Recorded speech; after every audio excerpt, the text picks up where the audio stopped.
could seize the light. Snow White put down her broom and sighed. Every day, the 7 dwarfs left muddy boots in the kitchen and dropped their jackets on the floor.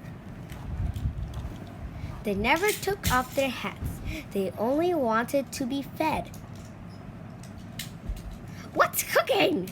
I'm starving! Hurry up!"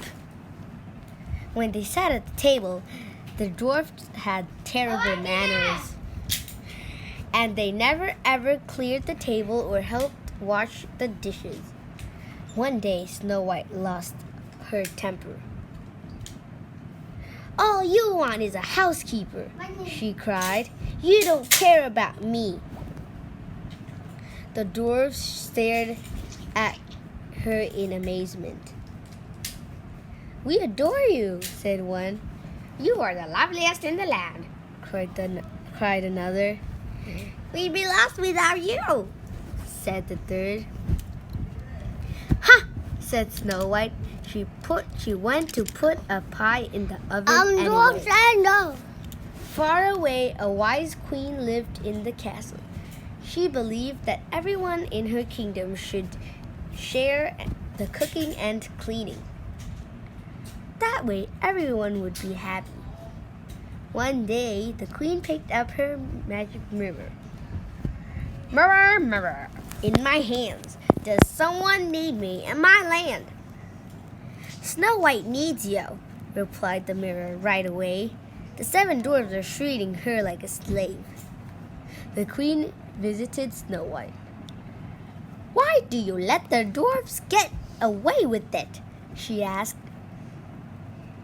"They say they'd be lost without me," replied Snow White. "We'll see about that," said the queen. She cut a piece out of a magic apple. "Pretend you've been poisoned and see what the dwarfs say when they find you."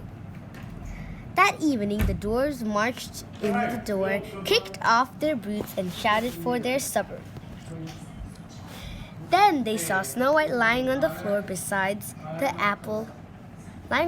with the apple besides her. "Oh no!" cried the dwarfs. "That apple is poisoned, and the Snow White is dead." They all burst out in tears. "Who's going to cook our food? Who's going to clean our house? Who is going to wash our clothes?" Snow White got up from the floor and gave the 7 dwarfs a long, hard stare. "Wash your own clothes," she said. "I'm leaving." And guess what? Snow White found a nice, considerate prince and lived very happily ever after.